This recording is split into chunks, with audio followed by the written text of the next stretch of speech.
Welcome back to Inspired By, a podcast all about creativity where we have casual conversations with creatives to learn about what they do and what inspires them every day. Jennifer, today I am really excited that we're talking to the folks from Atlanta Hard Cider. We have Liz Deno and Chloe Muse. They are founder and lead cider maker over at Atlanta Hard Cider. Yeah, I was really excited to talk to them. I think, we talked about before that I've never met a cider maker. I didn't know cider maker was a thing. And I thought they had some really cool insights to share about what they do at Atlanta Hard Cider. Yeah, there's so much behind the science behind the cider that I thought was really interesting. So I'm excited for everybody else to hear it. Yeah, and it was fun to hear how they come up with new flavors and some previews about some new flavors that they're experimenting with. So I think it was a great conversation and we're excited for everybody to hear it. So let's get into it. Today we are excited to welcome Liz Deno and Chloe Muse. They are founder and lead cider maker and distiller at Atlanta Hard Cider. Thank you guys for joining us today. Thanks, we're excited. We're very excited for you guys to join the podcast and to learn all about what you do and all of the creative ciders that you develop over at Atlanta Hard Cider. We're big fans, been there a number of times, and enjoy every taste of what we've had. So Liz, you and your husband Mark founded the company in 2017. Tell me about what kind of brought you to Atlanta Hard Cider.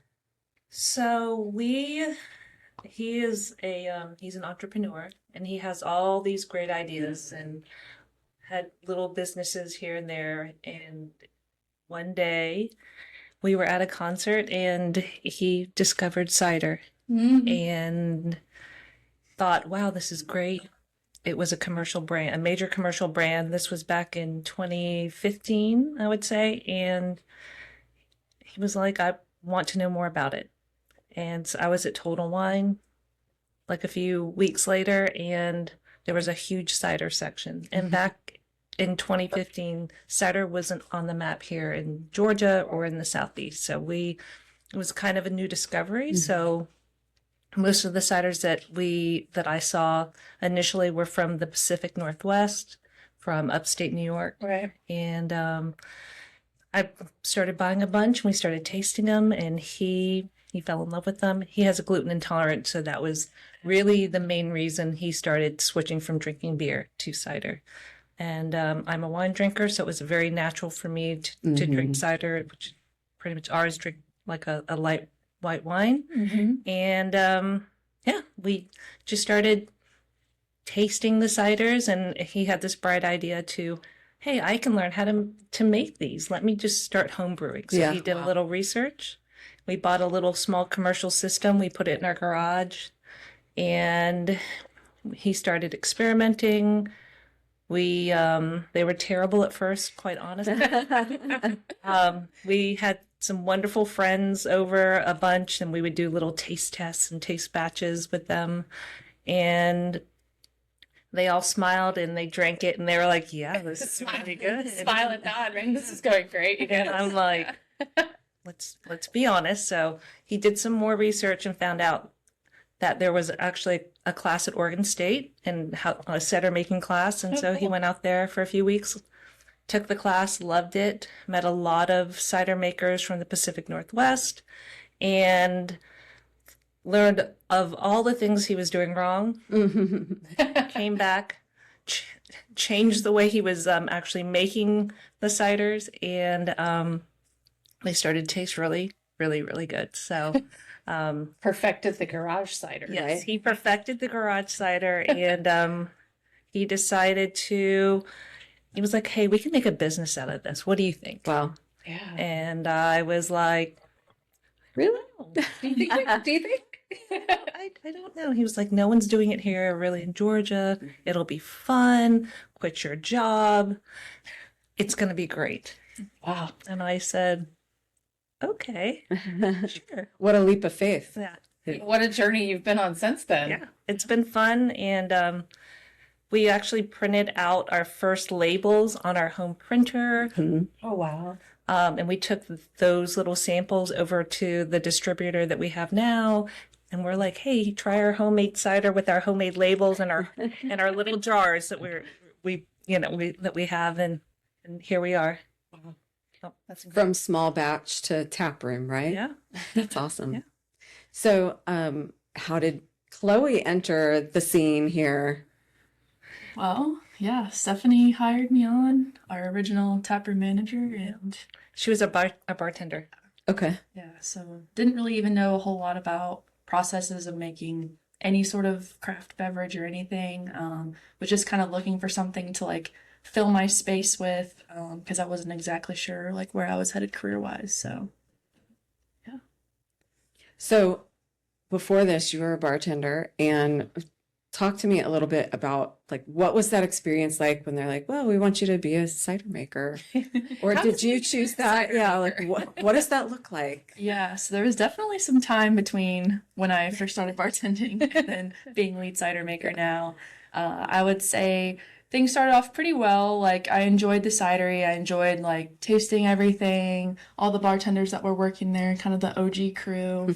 And didn't love the hours, so I was like trying to like kind of see what's going on downstairs. I would see them all in passing sometimes, but then started to like kind of grab the attention of like the cider maker at the time, and I was like, hey, like if you like need any help. And then I think eventually they needed some help on the end of the canning line and then doing some bottling for our spirits. And so I was like, well, this is like kind of fun. Hours are more my speed than bartending hours. And it just kind of took over from there where, you know, I would be working like a day shift like for production and then going straight into bartending at night. And then it, you know, eventually just took over to where I was just full-time cellar hand. So did that for a while, kind of learned pretty much everything, like how like a true like cellar works, cleaning pumps, like, or cleaning, using pumps to clean tanks, and the whole process of like just how he makes the cider. And took a little while to like learn all that. And then pretty much just like showing my interest in it, he was just like offering more and more like education and like teaching me like how to do things, letting me to start to do things like on my own. Originally I was a little bit more interested in the spirits, but then it became kind of again more about like the cider and stuff, and then kind of just fell into it when we had like change of, you know, people and stuff. And then yeah, able to, because of Liz and Mark, be able to go and take some courses for cider making when I was kind of like an interim at the time, and then when I was lead cider maker, still being able to like continue my education has been cool. That's awesome. amazing. How much science is involved in cider? Say, art and science here, Yeah. right? Yes, it's very hard because there is a lot of science, there is chemistry, but then there is also just some sort of like random chaos to it, to where it's just like something that should make sense, something that happened last time, it just doesn't always work out that way. So a lot of guesswork, a lot of thinking on your feet and being able to like adapt to things if something becomes a problem or if it doesn't. So Yeah. So that's actually something that you hear from a lot of creatives, is that the process of creating, it's all about how you react in the situation that develops your final product, Yeah, right? So I assume definitely. that's very similar in cider Yeah. making. That's Yeah. interesting. Well, before we go any further, you've brought us a few samples today, yeah. and I'm excited to try them. I'm always excited. So tell us what we have, and then we can go like do our own little taste test. So you've got rosé and tepache. Rosé is like kind of our just version on like a rosé wine. It's still, everything still has the same cider base to it, but that one has white grape juice and then a grape extract, like the skin Uh-huh, extract. yeah. And then the tepache is like similar to an actual like Mexican tepache. So it's got pineapple, brown sugar, and cinnamon, but it's still the cider base versus a fermented like pineapple base. Okay. Interesting. Interesting. And then we have the regular crisp apple. This is like the OG, right? Yeah. Tasty. I've had this one a million times. And then what do we have over there? Good. Also brought peach. This is our seasonal. We're still it'll still be in stores for a while. But we'll be producing Tiki Haze next, which is exciting. And then Honeybee, which is one of our core flavors. It's pretty much similar to like crisp apple, except for we just have a bunch of honey in it. Okay, what do we want to try? We want to just open them up and go? I'm going to try this rosé. Okay. Crack it. I'm What open. time is it? For all of the ASMR people. Yeah, I think you're excited about peach. The peach is delicious. I love Chloe tweaked the recipe this year, and it is unbelievable. Oh, yeah? Yeah. We'll probably do a honeybee. I haven't had this in a very long time. I like all the sounds. Oh, I know. It's lovely. Should have done it in front of the microphone, shouldn't you? That's what the real pros would do. Mm-hmm. Ooh. Well, cheers. Cheers. Yeah. Take one, pass it down. Yeah, for real. Now that is refreshing. I love that peach And one. I've had this one in a long time. Wow. Yeah, I think this is a pretty recent Wow. batch. Yum. Yeah. Are there differences in flavor? Like subtle differences between batches? Yeah, so we have different like shipments of juice that'll come in. So like we have like parameters of like what we prefer to have, and they just kind of send us whatever they've got. And so sometimes it's like everything just lines up and everything is perfect and it makes the most like beautiful, fresh, like just the best ferment, and it'll make a really, really good honeybee or a crisp apple, because those are the ones that you're really leaning on, like the fermentation and just tasting the cider itself. And then sometimes they're just They're a little different. a little different. Yeah. A little different character. A little different, but yeah, they're all still good though. It's hard to hide any flaws in It is. with a That's crisp why- apple or the honeybee. Yeah, that's why fermentation is very important. You can't really fix a bad cider. You just kind of have to make it correctly the first time. Interesting. Yeah, talk about that process. What does it take to go from apples to Juice. cider? And how long does it take? Yeah. So, originally starting off, we were doing things a little differently because I don't think that we saw how big that we were going to grow and how fast. Yes. We outgrew our space pretty much. Outgrew our space, outgrew our processes, equipment, almost everything that you could outgrow, we outgrew it Wow. very quickly. I mean, great problem to have, right? Yeah, so I remember when I first started, we would be packaging maybe like 1 tank a week. We would do it so slow. It was so different. Leisurely. Leisurely for sure. And then now we can be packaging 4 days a week and sending out, 6,000 gallons worth of cider a week. That's Just awesome. a lot. So typically our process now we use like an apple juice concentrate. So like we reconstruct our juice to make it just pretty much the same as like a fresh apple juice. So I'll add in different like nutrients, acids, sugar, tannins, like everything that like makes an apple versus it being just like a base, fermentable like juice. And we kind of babysit that for a little while. Pretty much from 7 is like our fastest fermentation time, but typically around 12 to 14 days for fermentation. So a little less than 2 weeks typically. Temperature plays a huge factor in Yes, so seasonally, winter can be tough because we have to try to heat our huge production space, and it heats pretty unevenly. So that can be something. And then summertime, if we let it get too hot, then it'll ferment too fast, and you don't want that either. So you're trying to stay in like that. Yeah, we have pretty just strict right parameters. Yeah. So after fermentation's done, we'll do a cold crash. We sterile filter everything so that the cloudy product that we start with ends up being crystal clear, pretty much like everything in the glass, except for honeybee. But honeybee's meant to be a little cloudy. So filtering over, one of our huge fermenters will fill up 2 of our smaller tanks, the bright tanks on the other side.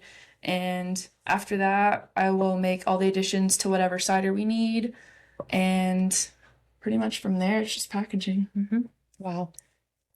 So, what creates, how do you guys come up with new flavors, new flavor profiles and tastes and all of that? What does that process look like? I mean, a lot of it has to do with feedback that we receive from our tap room, because our tap room, we have about 12 different taps that we rotate with different flavors, and Chloe will make, we call them like one-off or small batches. It's really just the feedback that we're getting from our taproom customers, and that really helps us see what people are liking. And then also, you know, we all keep an eye on social media to see what's trendy or trending. We're excited to have a brand new limited release coming out in a month, less than a month. Super excited about And I mean, it was, I know it's your baby, so we were thrilled with the way it has turned out, and yeah, so we can talk about Do it. tell. Yeah, I know. Am I allowed to spill the beans? Yes. Please. So for our limited release, we're going to be having a blueberry cider. Ooh, Oh, I- that's a good I'm idea. already excited. Very excited. Sweetwater Blue is one of my favorite beers, so That's one of mine too. That's so Okay. funny. Yeah, you'll definitely like it then. We'll Good. give you some for sure. So start off the process with just bench trials. So like I'll be in the lab, there'll be 10 or 12 different like beakers out, all with different just amounts of different things. I'll be tasting to see if I like the amount of sugar, the acidity. I had multiple different like juices and concentrates to work from, and then also like added flavors, and some are pretty gross, and then some are at least she's honest. yeah. And that's usually from like more of like an ingredient standpoint. If we get in a few different juices and we're like, oh, like we'll try them all, but it's like definitely don't want that. So we do have a pretty strict parameters on like what we're acceptable with having. But this will be really good. It'll be really juicy and crushable. Not too sweet. It'll be great. Good balance. Yes. Our can design looks Amazing. amazing. Our creative director, graphic designer, she's one of my old dear friends, and we've worked together before, and when we worked in technology, which was quite more boring than A what little we do bit now. different. Yes. A little bit different. And so she, just her design, all of the designs that she creates are amazing. So The whole package. Yeah, your stuff always looks great. Yeah, it does. We like it around. We appreciate things like that. We appreciate good design, so You know. aesthetics are important for marketing. So Yeah. so talk to me a little bit about the difference between like what makes a cider, and you know, in comparison to like a beer or a sour or anything like that. So this is a question that a lot of people do ask, because they'll say, oh, how do you brew it? Or, you know, call it cider beer. Mhm. That's a big one. And I think in the South too, it's a lot about like education, especially with our like brandies and stuff. Yeah. But to make a cider, it is a fermented apple juice. Okay. So you ferment it. There is no cooking or heating of anything. It is just the juice and the yeast on the most basic level. So for us, we have certain strains of yeast that we like to use and keep everything pretty uniform. Some people will ferment things wild and just let whatever yeasts are like around them just kind of come and make a cider. But yeah, so beer is brewing. There's a lot of the trying to like cook and get sugars out Right. and ferment that. And then cider's closer to wine than it is beer. So And then how does it end up getting bubbly? Is that the fermentation? So some people will use their fermentation to carbonate, but for us, since we do sterile filter, there's zero yeast left, and we like to keep it that way. We use like a forced carbonation, so like a carb stone. So that's how we use that, plus temperature, plus pressure. Cool. Well, that kind of makes sense, though, what you were saying earlier about being very dependent on the quality of whatever that main ingredient is that's coming in, because it's a very pure process for the most part. Yeah, It sounds you're like. not really hiding any mistakes. and we have had to throw away, and not on anyone's fault, just by receiving bad juice, let's just say. Yeah. And you just see dollar sign, Uh, large Yeah. amounts of dollar signs Just going Down the drain, literally. The quicker you can address the problem, at least it doesn't get into a Yeah. can, because that's when it gets really, really. oh yeah. For sure. expensive. gosh. Well, you're tasting and making flavors and all of this kinds of stuff. I mean, how much of that is just like your personal palate, your personal, everybody who's around in the tap room tasting versus are there any kind of empirical standards we're trying to meet here, or is it just what we think tastes good? Yeah, so I mean, a lot of it is you do have to like trust your gut, because I can see numbers as far as like pH goes or Brix goes, and it's like you could have all of your numbers be technically correct, but they may not be what tastes good. Right. So that's something that we've taken a lot of time to learn and to trust each other with. Like, we have our parameters, but at the end of the day, it's still by taste. I do taste everything. I taste a lot of things, all day long, all different things. But I do love to have everyone on my team to be tasting things, owners to be tasting things, tap room. And then sometimes if I'm experimenting a little bit later, I'll just bring things up to the bar and see who wants to taste it. So, Yeah. yeah. You want to be hanging around on that. I know. I'm like, call me up when you need those people. I'm all about that. We'll volunteer. What is the best way to, or the proper way to drink a cider? Oh, Is it like a can or a glass, or should it be chilled? I was always told in a room temperature glass, kind of like a wine glass, and you have different shaped wine glasses for the wine. But I was always told room temperature glass, so that just like wine, you can actually the oxygen. Oxygenation. Yes, Yeah. correct. And I'm like, okay, makes sense. So should I swirl it like a? It's a swirling, the but swirl, do you sniff? What do you do? I mean, mine is the rosé, so maybe I should. Yeah. because I am naturally a wine drinker. The first thing I did was I sniffed it Yeah, because it's always just sniff. habit, but it smells great. So I mean, the best way to drink cider is the way that you want to drink it. yeah, The way that somebody else wants you to drink it. So there always is that. But yeah, I think in a glass is a little bit better than out of the can, because sometimes if you pour it into the glass, it lets it breathe for a second. Not so that's it. so tight. And yeah, talking of all this fermentation and everything, it makes sense that you would want it to breathe, and that's something I would have never thought about prior to this conversation. Yeah, the oxygen is very important on the front half of the fermentation. Once you've been sterile filtered and you don't want anything else, then you do want to keep it blanketed with CO2. Air is bad, but then once it's out of the can, air is good again. For how long is air good? Can I leave, how long can this still be good cider now that it's open? I would say just drink it, but Just gonna say it's not a I mean, I problem we run will. into enough of this. so the carbonation is going to be the first thing to go. The flavor will stay for a while if you keep it in the fridge, but it may just be flat. Flat cider. Yeah. I don't like flat cider. It will eventually turn into apple cider. Oh, interesting. Ooh, I could make like salad dressings. It's actually great for braise it with ribs and pork on the grill. So That's a good idea. That's a nice way to food pair. Yeah. Yeah, I was going to ask Food about pairings with wine all the time. I was going to ask about food pairings. Are there specific foods that you should be eating with specific ciders, or? Well, I did a really cool like taco cider pairing one time. Ooh. Tapache is amazing with tacos. Any kind of tacos. Pastor would be great to have that pineapple to go back and forth. Tiki Haze, also great with Mexican food. Yes, tell me about Tiki Haze, because that sounds. Let's talk about that. Tiki Haze, has its own following. It is our summer seasonal. it's been around. It's a pineapple mango. Apple cider base, but then with unfiltered pineapple juice and mango juice. So Yeah, so you'll get some of that pulp in there. Mhm. Yeah. Yum. people wait for it. They love it. They will stock up They want it year for round. the year. Yes, Oh, it's wow. a thing. And I don't know how many Instagram messages, emails, in regards to requesting that as a full-time flavor. Looking for Tiki Haze. Yes. You just have to stock up your cider cellar. Is that what you have? Cider cellar. Our ciders, they age like wine, so you can keep them on hand for. We have ciders sitting there for 4 or 5 years, Yeah. and they still taste great. Wow, that's good to know. Mm-hmm. What about, you mentioned that you are one of, if not the only, or were, cider maker in the Atlanta area in Georgia.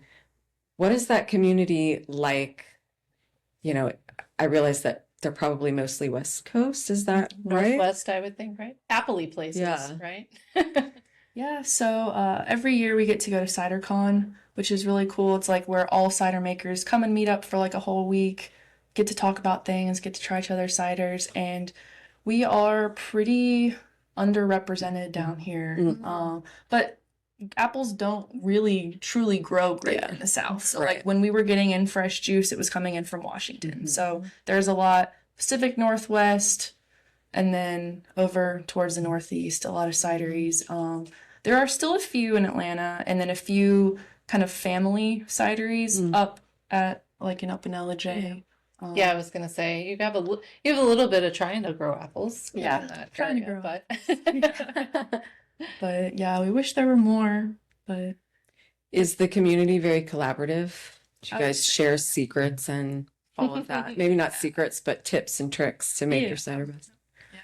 Chloe's been great about really digging in and just networking with other cider makers within the community. Mark and I do not go to CiderCon anymore because we leave it up to we leave it up to the youngins to go.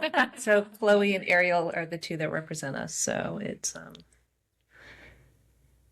they have a great time. CiderCon sounds like fun to me. I know. Do people dress up like apples, or is it like Dragon Con but for apple? Pick your favorite people? can design. There's like there's a lot of nerding out about apples. more than you might expect to find on an average day. Huh? For sure. Yeah. What are some of the most experimental flavors that you've tried, whether or not they worked or not? Pepper infusions have been great. Love habanero. Interesting. And that has been more of a learning curve for me to figure out how to make it spicy, but then to also not like mace myself while making it. Yeah. It can be a lot. There was one day I had boiled some habanero peppers, and I might have gotten about half of the production staff were all over there like crying. Oh no. Fix our eyes. But how did it taste? It tastes great. Yeah. Honestly, it's great to mix with other ciders. It's just a subtle, just Little burn. yeah. Give you a little heat. there at the end. Yeah. What about you? Do anything, I've seen all of these really weird beers and sours mostly these days that are like Fruit Loop inspired and, and I don't even know how you Fruit Loop inspire a beer, Yeah. but you see all kinds of weird things like that. I'm trying to remember. I know that we did like a chocolate chip cookie one time. Did we do an oatmeal cookie? No. that I could see being really interesting. That would be good. The margarita cider that Chloe has made is That one is really so and it tastes like a margarita. That's Oh. amazing. yeah. It's Very citrusy. Got a little bit of salt in there too. We use agave to sweeten it. Oh, yum. That one's really good. Sounds like fun. I want to go visit your like lab with the Yeah. it's amazing. You guys are making me feel like I want to be in summer already, even though it's spring. It is summery feeling, isn't it? What is the most exciting part about what you guys do to you? Or like, what do you take the most passion in? Probably getting a recipe down really well because I was kind of handed a lot of really good, strong base recipes, but just to really like perfect it and like see people get excited about it, I really love. I'm passionate about our growth, just seeing our product not only on the shelves and in people's hands, but just hearing feedback and comments on how much people enjoy drinking our ciders. I mean, that's a huge driver for us to keep on keeping on when the days are tough. Yeah. Yeah, we all know the days are tough on occasion. Or is it the same with cider as it is with breweries? Or is there the same kind of struggle that you hear with the cideries that you hear with breweries in the Atlanta market? Well, there's a lot of up and downs. I think we've been extremely lucky to have an awesome base just with like our distributor. That's really a huge one because although we love our tap room and we love having people and events, but that's not keeping us as a brand alive. Right. Whereas a lot of these local breweries are really based off of tap room sales. And so when they were struggling trying to get people in the door, they don't have that distribution base to like kind of hunker down on. Yeah. And we are seeing it. We've heard it from friends and people that we know that especially the beer business, there's been a huge pullback. And it's unfortunate. I think it's a combination of things that have happened and that are going on. I think Gen Zers are not drinkers. Mm-hmm. And as much as, let's just say, Gen Xers like myself, we were very excited to drink a lot. Maybe too excited. At a young age. Enthusiastically took up that hobby. And I love even though I'm in this business, I love the fact that, it's not really a huge driver for a lot of people. Mm-hmm. So I think that's part of where we're seeing the decline in alcohol sales, brewery business. And I think also, I think things are transitioning to where people are enjoying drinking hemp and THC drinks. So for gummies or that product in general. So. And you guys dabble in that too, right? Talk about that. It's wow. It's like what to say. Wow. It depends on the day. We are waiting. It looks like we'll see some news with the state in the next week. I think we have an amazing product. We did a lot of research. A lot of research, a lot of trials, Yep. a lot of tasting other people's products. And yeah, the recipe we settled on, I'm pretty happy with. We offer 3 different flavors, and they're all pretty mild. They're not overly hempy. They're not overly flavored. We're just trying to offer just kind of a chill seltzer. So a seltzer water is kind of what we went for. Very, very mildly sweetened, but we only use pure cane sugar. So we're not using any sort of fake sugar. Artificials. Yeah. So.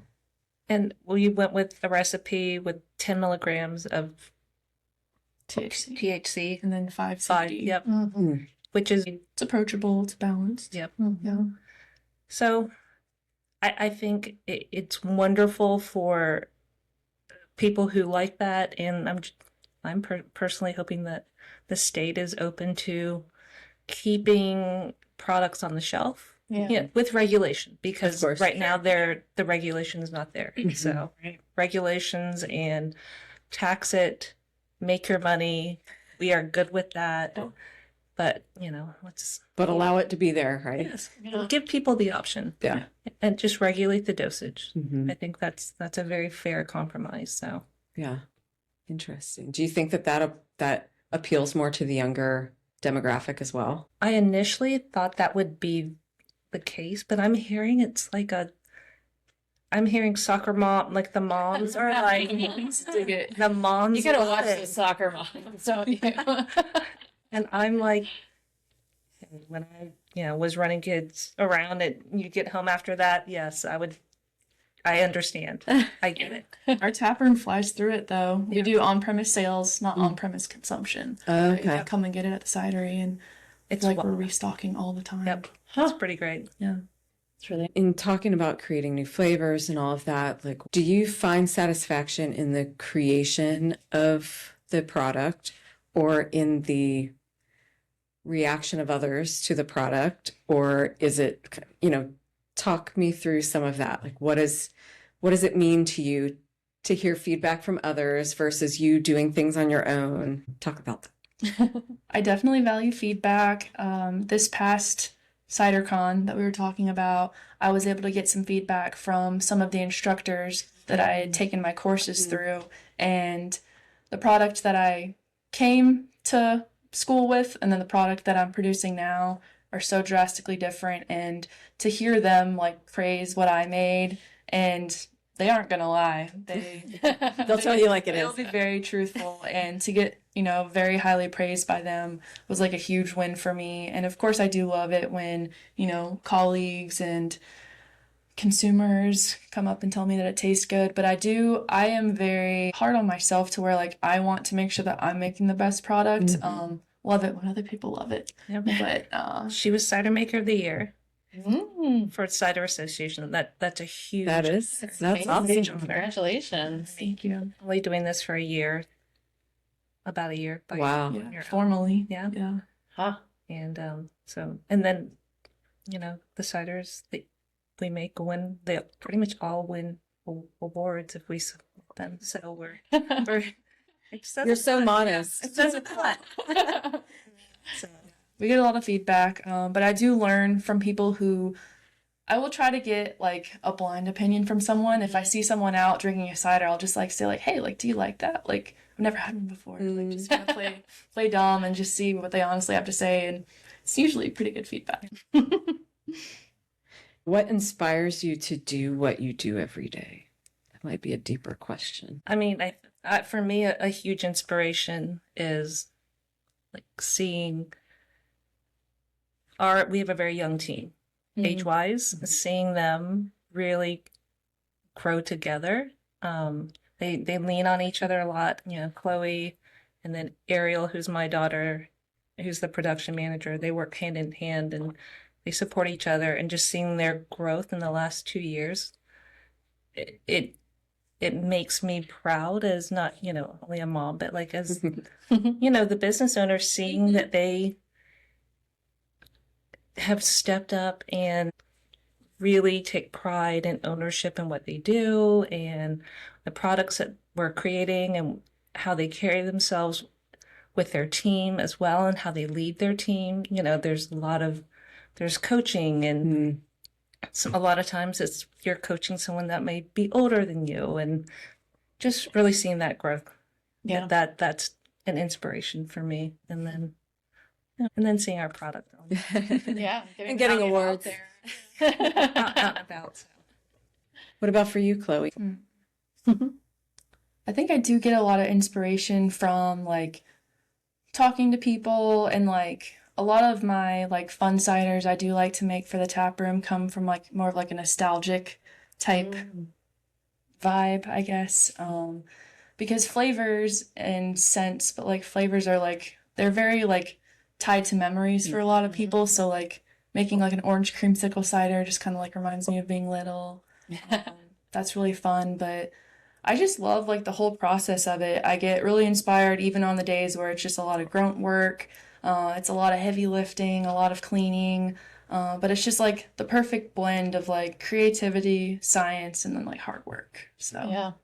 It sounds like you stumbled into the right place to find your calling. That's what it sounds like to me. Have you always been involved in like STEM fields? Was that something that was ever an interest to you? Sciencey. Yeah. Were you for always sure. sciencey? Yeah. Yeah, those were always my favorite classes in high school, and then in college I try to take as many non-math or like history classes as possible. But yeah, I did. I went to school. My degree is in outdoor education. There it is. Definitely thought I would be in more of like an outdoorsy position, but not mad at all about where. That's what I was going to say. Did you ever envision yourself, even when you were bartending, did you envision this place? I always thought it was cool. My dad used to bring us to the breweries back when you have to like buy tickets and they'd give you Right. glasses for free or Yeah. however that worked. So I always had fun going there, doing the tours with him, and like even in college, like when I was getting old enough to drink, appreciating more of like a craft beverage than something that's just, name brand. So Yeah. I could see it like now, like, okay, like I was interested in this. It's not super far out, but definitely not exactly where I envisioned Seeds were myself. planted. Yeah. I mean, you technically work outdoors. Yeah, I do. Yeah, with the window or with the You can bring the outdoors in. Yeah, technically, there's no climate Yeah. control in there. no, very seasonal. Yeah. What about you? Did you envision this place in 2017 when you guys Oh. were perfecting your garage cider? Mark and I, we laugh about this, and we were like, "Yeah, this will be fun. Such a fun hobby for us." Yeah. It's just a little fun thing on the side. Yeah, Right? and We've here we been are. caught up in that as well. It does happen. Think, oh, easy. We never envisioned this. Maybe, I mean, he may be a little. We're very different. So I will say I never envisioned this. He probably knew this was going to happen and manifested it himself. And And just tried to like coax you along slowly, but sure, didn't want to get you yes, too like, deep, too slowly fast. taking the blind. Right. Or Don't what it- startle her. It's going to happen. This is what you wanted all along.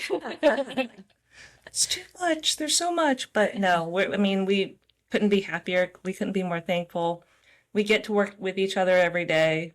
I mean, some days are other days, but and then it's a family business, so we love that. And unfortunately, we only have one child working for us, but we'll try to coax the other ones back to join us. Well, it sounds like you mentor many others along the way. So, I mean, we have a great team. We're all very close. So, and it's like an extended family.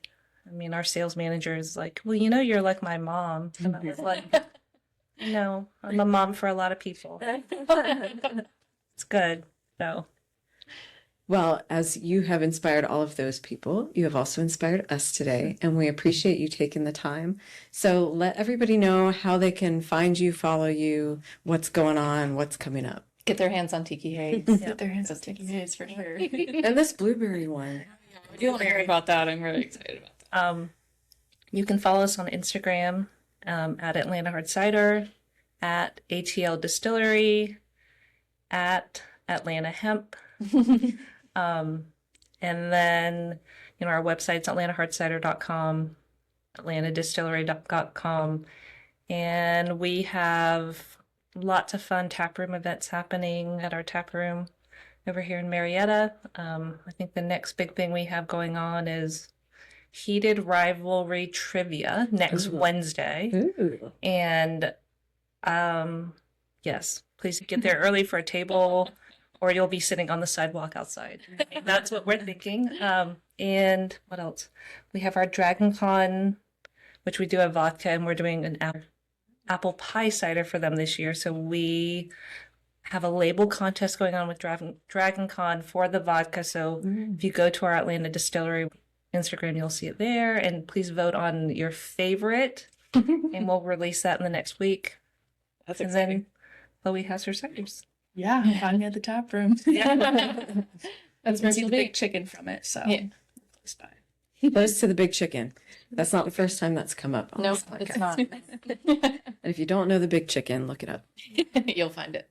Well, again, we appreciate you guys being here and sharing your story with us today. We do like to close out every episode with just a couple of rapid fire questions, if you guys are up for that. All right, let's go for it. What is a place where you feel the most inspired? Outdoors, probably. Yeah, Outdoorsy. out in the woods somewhere. I don't know about the woods, but outdoors. If you were a hero or a villain, what would your superpower be? Mine is I'm psychic. Oh, Oh, nice. is that a That's a good one. superpower? Is I that don't villain or good for or evil? Depends on the day. Exactly. I'm like, Could go either way. do I like it or not? I think it'd be sweet to fly. It's nice Yeah. to get place quickly, efficiently. Yeah, Yeah. yeah, I like that.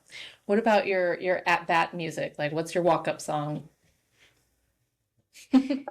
They're supposed to be fast. I'm trying to think. No, I'm like, It's all right. Listen to some Australian indie rock, some like Yeah. weird bands. Ooh. Yeah. I'd have to say some kind of ska, like Ah, old I 90s love it. ska. Mighty Mighty Boston? Yes, yes. I'm a fan. Barrett, I had a crush on him many years ago. What's one item that's on your bucket list still? See the Teton Mountains. Oh, nice. Yeah. I think for me, it's going to Japan Mm. Oh yeah, for like like 3 travel weeks. goals. I love that. 3 Yeah. weeks. I think you would have to, right? To go to Japan, you have to be there. I want to for a long eat time. everything in sight. That would be my goal. This is an easy one. Sweet or salty? Salty. Salty people here we have. And finally, can you impersonate any famous person or character? No. No, not talented. Oh, it's rare when somebody wants to sign on. Yeah, but- no, not a chance. Fair enough. Fair enough. Well, thank you guys so much for joining us today. We were really excited to talk to you, and I think you have a lot of really interesting, creative things going on over there. So, and we're looking forward to getting our hands on blueberry. Oh, That's yeah. exciting. We'll bring you some. Yeah. Yeah, thank you for having Put us on the VIP blueberry list. And thanks to all of you for joining us for another episode of Inspired By. We look forward to seeing you next time. And if you like what you hear, don't forget to click that like and subscribe button. And if you want to see more from us, you can follow us on Instagram at Clementine Creative Agency. And in the meantime, we hope you find lots of ways to be inspired.